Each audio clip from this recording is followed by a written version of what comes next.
Mes chers compatriotes, l'année 2016 s'achève. Les Togolaises et les Togolais ne voient toujours pas se réaliser la moindre de leurs aspirations profondes, relatives notamment aux réformes politiques et au développement économique et social. Toutes les initiatives engagées dans ce sens par les forces de l'alternance et du changement sont délibérément torpillées et systématiquement noyées dans les dédales obscurs des pratiques du système RPT-UNIR. Cette situation, qui ne cesse de nous interpeller, doit nous renforcer dans notre détermination à poursuivre résolument la lutte qu'ensemble nous menons pour libérer de la dictature notre pays, le Togo, ainsi que le peuple togolais tout entier. Cette année encore, nombre de nos camarades de l'ANC nous ont quittés. En saluant leur mémoire, ayons une pensée pour tous nos compatriotes tombés sous les balles et les bottes d'un régime qui érige la violence et la terreur en système de gouvernement et maintient les populations dans une situation d'indigence, de misère et de précarité. Ayons également une pensée compatissante pour toutes celles et tous ceux qui, l'âme en peine, passent cette fin d'année dans la tourmente et l'affliction, la tristesse et le désarroi, victimes des dérives et autres exactions de ce régime. Je veux parler des prisonniers politiques, des femmes et commerçants des marchés, ruinés dans les incendies des marchés, abandonnés à leur triste sort et demeurés sans aucun soutien du gouvernement. Je veux parler des enseignants actuellement en grève, avec pour conséquence l'arrêt des cours et les élèves dans les rues. Je leur réitère notre solidarité et j'en appelle une fois encore au gouvernement pour que les discussions reprennent sans tarder avec les syndicats.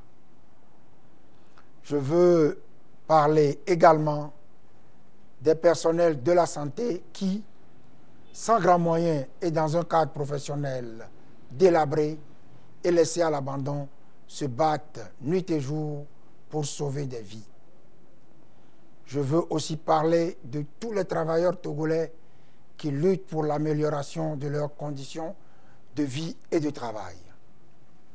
Je veux parler enfin de la jeunesse en détresse, sans emploi et sans perspective, exposée à toutes les tentations et à tous les dangers d'un monde tourmenté. Au seuil de l'année nouvelle, je voudrais, au nom de l'ANC et en mon nom personnel, souhaiter à chacun de vous et à vos familles respectives une année 2017 plus clémente, plus sereine et riche d'espérance.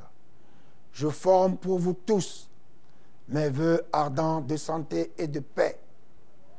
Je souhaite que l'Éternel vous bénisse dans vos projets et qu'il nous gratifie tous de la force et du courage nécessaires pour poursuivre notre combat et mener jusqu'à son terme notre marche vers la liberté. Je saisis l'occasion pour vous renouveler mon engagement personnel et celui de notre parti, l'ANC, pour la poursuite de ce combat jusqu'à la victoire finale. La victoire de la démocratie, la victoire de la réconciliation, la victoire du développement de notre pays, le Togo. Ce pays qui a plus que jamais besoin de toutes ses filles et de tous ses fils, au moment où l'histoire des peuples s'accélère partout, à travers le monde et autour de nous.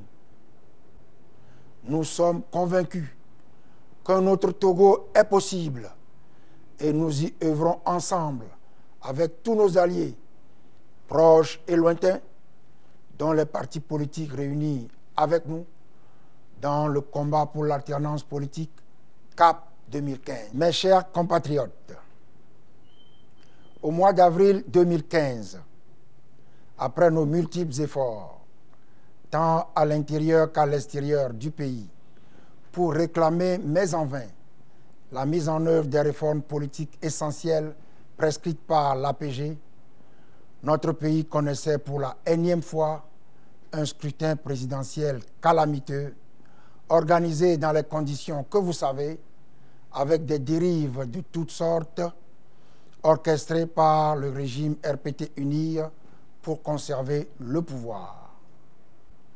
Aujourd'hui, 18 mois après cette mascarade, et alors que les échéances constitutionnelles des élections législatives se profilent à l'horizon de mai 2018, le chef de l'État s'enferme dans son refus obstiné de mettre en œuvre les réformes politiques et s'évertue à instrumentaliser le Hash-Kroun et sa présidente, ainsi que des acteurs de la vie politique et sociale pour tenter de se soustraire à ses propres engagements. De plus, à ce jour, aucune visibilité n'est donnée aux populations sur les contours réels du processus de décentralisation et encore moins sur le calendrier des élections locales auquel le gouvernement RPT UNIR s'est engagé depuis plus de 12 ans.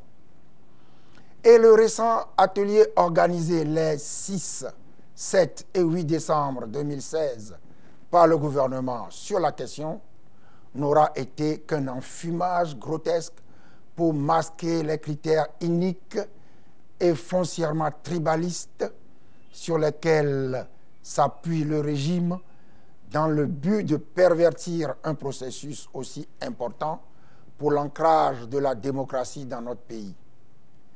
L'ANC dénonce la continuation de l'imposture et entend s'y opposer fermement afin que toutes les Togolaises et tous les Togolais, à quelque partie du territoire qu'ils appartiennent, soient égaux en droit et surtout en suffrage, conformément à la Constitution.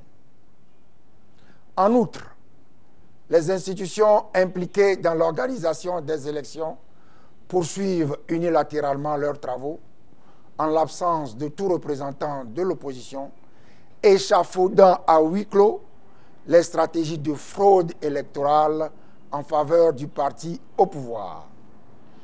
Il en est ainsi de la CENI qui, après l'exclusion arbitraire des 5 représentants de CAP 2015, depuis la présidentielle de 2015, continue de travailler en catimini à la préparation des prochaines élections. Le caractère illégal de cette CENI, dans sa composition actuelle, rend illégal et irrecevable, nul et non avenu, toute délibération et toute décision de l'institution. La HAC, dans la composition de laquelle le régime RPT s'est obstinément refusé à intégrer toute représentation de l'opposition, violant ainsi et de manière flagrante la loi portant statut de l'opposition et le règlement intérieur de l'Assemblée nationale, continue de protéger les intérêts du pouvoir en se dérobant aux exigences de sa mission, notamment lorsqu'il faut enjoindre un média public de donner suite à un droit de réponse demandé par un acteur de l'opposition. La Cour constitutionnelle reste et demeure le rempart du chef de l'État et du pouvoir RPT UNIR contre toute quête de justice et d'équité provenant de l'opposition. Elle ne rend aucune décision qui ne soit favorable au maintien en place du système RPT UNIR dont elle procède en totalité dans sa composition. Mes chers compatriotes, les enjeux de l'heure sont donc clairs. Un chef d'État qui s'oppose à toute réforme politique et électorale, tout en maintenant à sa botte l'ensemble des institutions de la République. Voilà comment se perpétue la dictature au Togo. Voilà comment le système électoral de notre pays demeure perverti et verrouillé Voilà comment la justice et la vérité demeurent bâillonnées. La lettre pastorale de la conférence des évêques du Togo, rendue publique cette année, le 27 avril 2016, a judicieusement fait un état des lieux accablant et sans complaisance de la situation sociopolitique de notre pays. Nous avons en son temps, ensemble avec la communauté des hommes et femmes de bonne volonté, salué la pertinence de cette initiative pastorale d'éveil du citoyen à la responsabilité dans la justice et dans la vérité. Nous avons également, comme sous d'autres cieux, souhaité un accompagnement moral conséquent. Nous comprenons difficilement que les mêmes qui appellent les Togolaises et les Togolais à un nouveau départ et à un nouvel engagement dans la vérité et la responsabilité puissent verser de manière si ostentatoire dans l'adulation d'un régime oppresseur et corrompu et s'appliquent à faire l'éloge de dépenses somptuaires et d'actions gouvernementales réalisées à des coûts prohibitifs qui privent le pays des ressources nécessaires à la satisfaction des besoins sociaux élémentaires des populations. Comment est-il possible d'œuvrer ainsi contre l'alternance après l'avoir proclamée, je cite, « exigence de droits naturels », fin de citation. Il nous est donc impérieux de redoubler de vigilance et d'ardeur pour faire voler en éclats tous les verrous d'un système pervers et corrompu, rythmé par l'arbitraire et les violations des libertés, le tribalisme et l'instrumentalisation des institutions, l'injustice et l'iniquité, la fraude et les hold-up électoraux.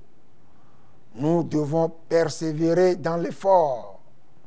L'histoire nous rappelle que les pères de l'indépendance et fondateurs de notre nation n'ont jamais désespéré de lutter jusqu'à la victoire. Togolaises, Togolais, mes chers compatriotes, les nombreuses tournées effectuées dans le cadre des activités politiques de l'ANC et de CAP 2015 nous édifient suffisamment sur l'engagement et les convictions inébranlables des populations, qui demeurent pour nous la meilleure réplique aux appréciations et soutiens indécents, complaisants et intéressés de personnalités étrangères appelées à la rescousse pour faire l'apologie d'un régime aux abois. En tout état de cause, l'ANC poursuivra inlassablement ses actions de sensibilisation et de mobilisation des populations pour sortir le Togo de l'impasse et de l'immobilisme et pour que les tests fondamentaux, leur application, ainsi que l'organisation et le fonctionnement régulier des institutions de notre pays créent les conditions de l'alternance. À cet égard, il importe que l'opposition puisse jouer pleinement son rôle, conformément à la Constitution, en étant effectivement représentée dans toutes les institutions de la République et en ayant accès à toutes les informations sur les questions importantes relatives à la vie de la nation en application de la loi portant statut de l'opposition. C'est le sens des différentes lettres que le chef de file de l'opposition a adressées au gouvernement, lettres auxquelles le gouvernement n'a jamais daigné répondre, révélant ainsi les intentions cachées derrière la prise du décret d'application de la loi portant statut de l'opposition, à savoir faire du chef de file de l'opposition un accompagnateur zélé de la politique du pouvoir en place. C'est le sens du colloque organisé par CAP 2015 les 10 et 11 octobre 2016 à Lomé sur la problématique de l'alternance politique en Afrique et qui a connu un réel succès. C'est le sens des réformes politiques et électorales prévu par l'accord politique global. L'ANC est convaincue qu'une alternance politique respectueuse des principes démocratiques est un facteur déterminant de résolution juste et durable de la crise togolaise et partant de développement économique et de progrès social.